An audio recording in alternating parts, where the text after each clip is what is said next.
space exploration. It has now set a benchmark, a gold standard, if you will, in space exploration in a way that countries are looking to emulate India's space research and space exploration program. So what is in the pipeline for ISRO? The next big mission, of course, is Gaganyaan, which is to put a man in space. That is going to be in 2024. It's going to be the first manned mission to space.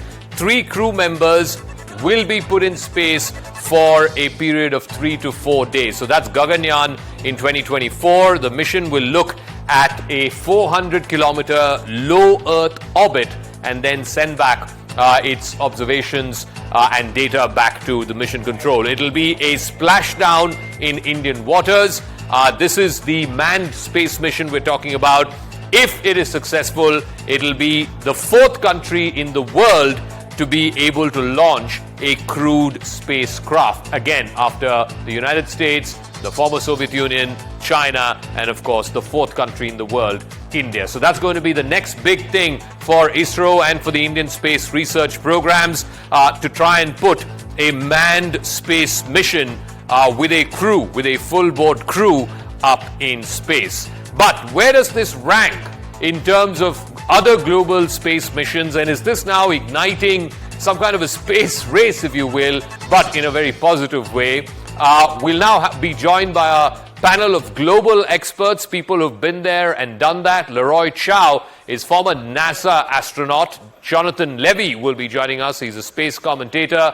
Dhara Patel is a space expert with the National Space Center, and we'll also be going across to Chris Hadfield, who is a former astronaut. So, Leroy, let me start with you first.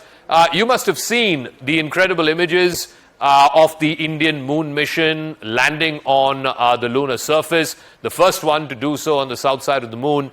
What does this mean in global space exploration? There have been other countries, a few of them, a handful of them, that have sent space missions to the moon and have successfully done so. But the first one to land on the South Pole is India. What does this mean? Put it into context for us, please. Well, this is a big deal. As you pointed out, India is only the 4th nation in the world who has successfully soft landed a probe on the lunar surface, and to land the first one, to land one at the South Pole. So South Pole, of course, is of great interest for exploration because we believe, since there are permanently shaded areas around the South Pole of the moon, that there could be water ice actually near or on the surface or in shallow craters. And so it's very exciting that India has demonstrated that we can put a probe down there with a rover. And so this kind of sets the stage for other planned missions, including NASA's planned Viper mission and other missions that they've contracted with smaller commercial companies. Dhara Patel, just to expand on the point that Leroy was making about how this is on the south side, it's the first time that a moon mission is landing on the southern pole of the lunar surface, and because those parts don't receive sunlight or there aren't high temperatures there, what may that mean in terms of what the lander and the rover could explore in terms of hidden minerals, proof of life, if you will, water, etc.? Yeah, so the rover is going to be operating for about 2 weeks, or what we call a lunar day. And that's based on, I guess, the solar light, the radiation that it receives for its power.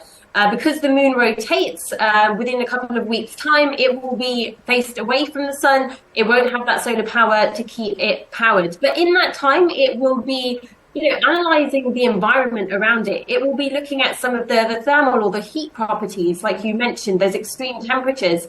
It will be looking at seismic activity, so the sorts of moonquakes we think it might experience.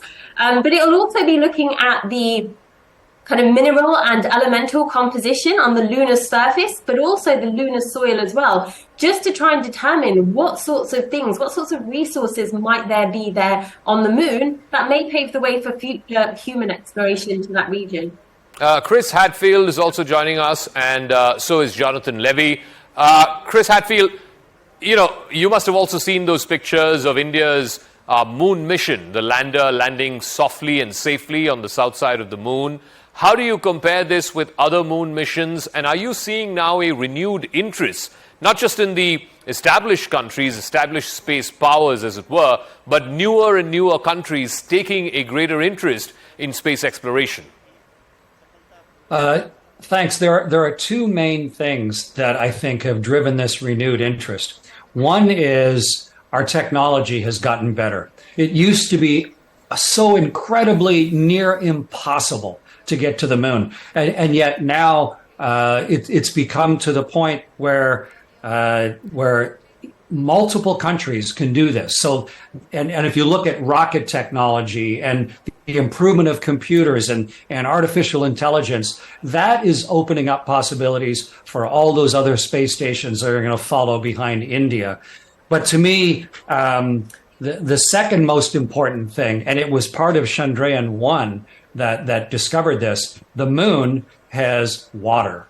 And that is really driving all of the space agencies' interests there. If you can get to the South Pole, where you always have sunlight for power, and where you dig down into the craters and you have on the order of 400 billion liters of water, then it becomes much more Earth-like and a much more desirable destination.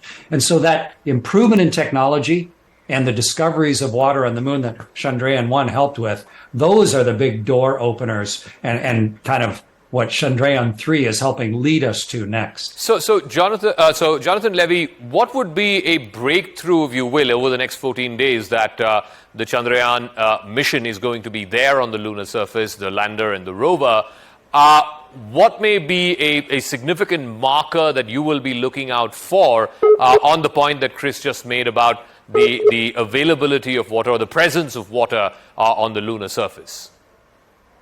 Yeah, I think over and above just actually having a successful mission, which is significant in itself, I think the scientific experiments that are taking place, the analysis of the surface on the ground there at the South Pole, will provide valuable information about plans for how we might set up bases there in the future. Not only maybe confirming water or water ice, but the composition generally there. Because if this is going to be a place that we're going to build on and build habitats and permanent habitats, we need to understand the geology of the area and what the challenges will be, as well as the potential benefits. Okay, just give me a moment. I'm going to come back to our guests in just 1 second. But ISRO has managed to do all of what it has done. It has a very, very impressive track record. 124 spacecraft missions have been undertaken by the ISRO so far. 91 launch missions that have been undertaken by ISRO, which is again a record. The payloads that have been put into orbit, it is the 6th largest in the world for any space agency. In terms of the objects that are in outer space, over 130 of them.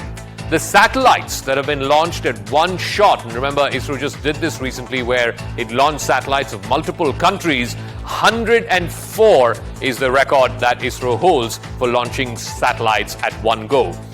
The next one, of course, is going to be the big one, which is the first manned mission by India. It's called the Gaganyaan, and that, of course, is something that India will be hoping to do in 2024. So let me go back to our guests and Leroy, just to take this forward.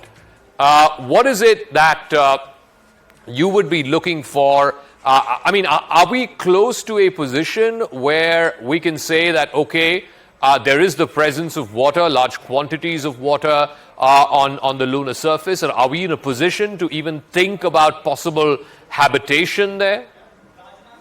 Yes, water is a big enabler, and what it does is that if you can have water on the moon that's readily available or not difficult to access, you can bring it to the surface, you can electrolyze it and separate it into oxygen and hydrogen. You can use those for, of course, breathing, the oxygen. You can also use them as components to make propellant for your vehicles that you're going to go ahead and launch off of the moon, perhaps back to Earth. So that's the big enabler, and it's very exciting. ISRO has made great strides over the last several years, coming up with very sophisticated launch vehicles, as you pointed out, becoming one of the leaders in launching satellites. And hopefully in the next couple of year or so, we'll see ISRO put the first Indian astronauts into space. And that is something that very few countries can do. Dara Patel, just to sort of take this forward in terms of, what could be the next sort of frontiers to be conquered, as it were? You have now the moon mission, which is successful. Of course, all the data will be analyzed, and of course, the scientific studies will open new chapters. But, sending a manned crew to outer space, that's one. You have the mission to the sun. It won't get too far close to the sun, but the exploration of the sun from the not so warm side, that is there as well. That is mission Aditya. I think that's going to be playing out over the next couple of years. And then there is also the mission to Mars. How do you see these various missions playing out? And just a word also on the fact that whether it is ingenuity or whether it is just, traditional Indian nature to do things cheaply, the fact that this mission is substantially cheaper than other missions that we've seen undertaken by the US or China or the former Soviet Union. Yeah, there's a lot there. So I think first and foremost, thinking about the future of space exploration, I think this new space race, this new kind of drive and push to get to the moon, it's not necessarily the end goal for everyone. Part of this big drive to get to the moon is to be able to have an outpost that allows us to get to other places in our solar system like Mars. And, I think that is the big hope for several different nations and organizations, is to eventually take humans to Mars. And if we can, make sure that we have successful missions to the moon and we can get crew to and from the moon safely, living and working on the moon for longer periods of time, that paves the way for us taking humans to Mars. But also all these other missions that you've talked about, the Indian Mars mission is giving us more understanding, along with other missions that are at Mars, about the Martian surface and how humans might cope there. An understanding of our sun is incredibly important. Our sun, it drives the solar system. It drives space weather. We feel the effects of the sun here and around Earth, and it will be the same for places like the moon and for Mars as well. So it's an incredibly important kind of body in our solar system to study. And I think on the kind of notes you mentioned about the cost of space, it's one of the big things that we are trying to bring down in the industry. Space is a very expensive industry, and the more sustainably and the cheaper we can do things, I guess the more advancement and developments we can make as well. Chris Hadfield, one of the things that Dara just referred to was it has always been a big dream to be able to go to the moon and use that as some kind of a launch pad to explore the rest of outer space, to explore the rest of the solar system, as it were. How far out do you think that is? I mean, we have an International Space Station, but to have, let's say, a permanent station on the moon, is that an impossibility?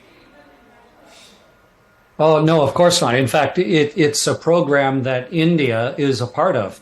India is a partner in the Artemis program, and an extremely accomplished partner now that they have landed Chandrayaan 3 on the surface of the moon. And the purpose of that international Artemis program is to send people to the moon, first to orbit it, and then eventually to land on the surface, and to start building a human settlement where you have both sun and water at the south pole of the moon. That's what we're doing. That is the plan and the joint reason that we're working on this together. There's a mission with crew on board going to the moon late next year or early 2025.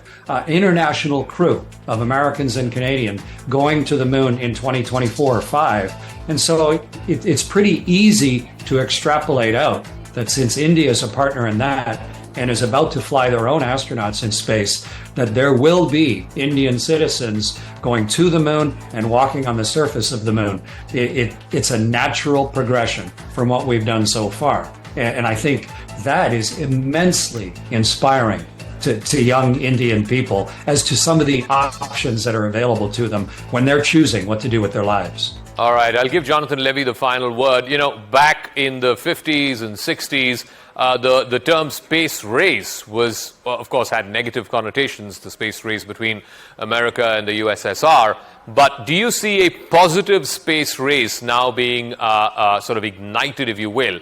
China has had multiple successful space missions just in the last decade and a half or so. India has had, again, multiple successful space missions in the last 10 years or so. Do you see more and more newer countries being excited and ignited for space exploration and space programs, as India and China have done in the last 10 to 15 years or so?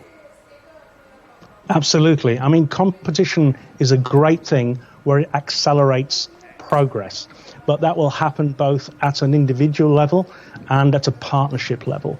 And I think what you're seeing now is that India's demonstrated its ability to have an independent program, but also increases, therefore, its role within the international community and the partnership projects going forward. And I think the reason people are getting stimulated by space isn't only looking at steps beyond the Earth, but also looking at the critical infrastructure supported from space for the Earth. And it's becoming strategically important to have a capability in space, not only to monitor weather and those sorts of things with climate change, which India's affected by, but also communications and transactions and all the things that are important for national security. So it's a multi-level scenario now, and one in which all nations need to have a role in one way or another.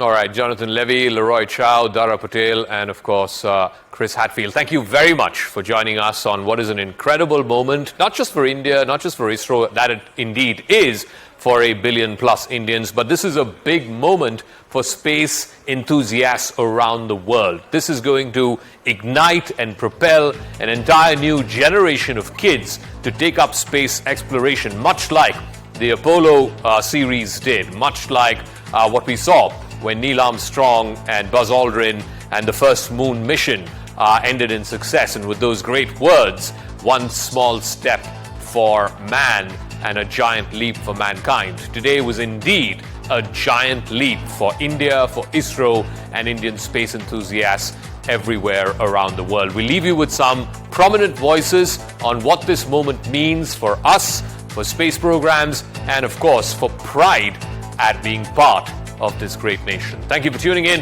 I'll catch you again tomorrow night, same time. Good night.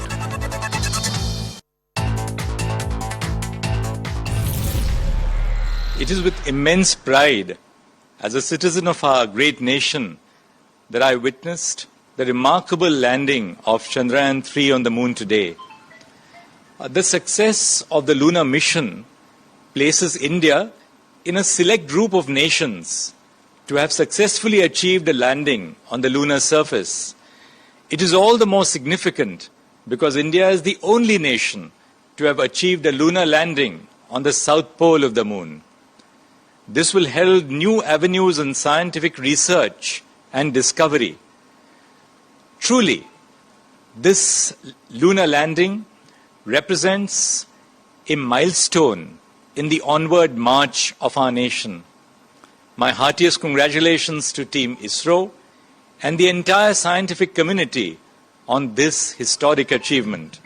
They have truly made the nation proud. There are days when history is made.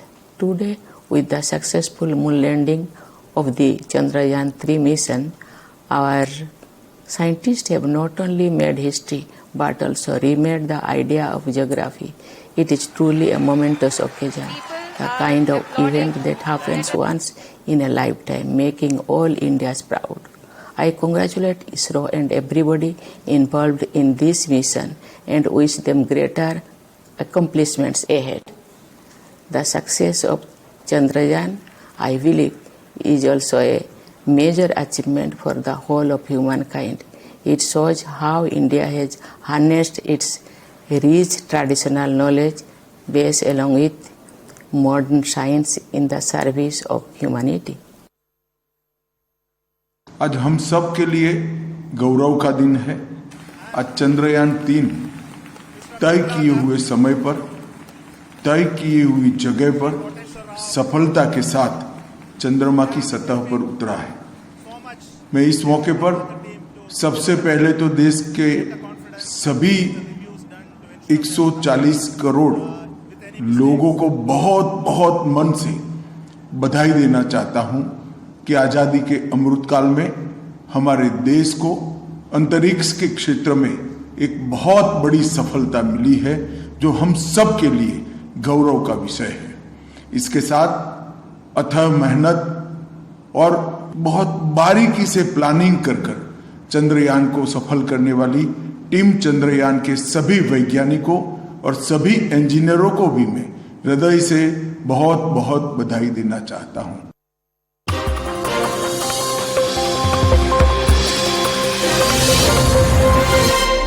We have achieved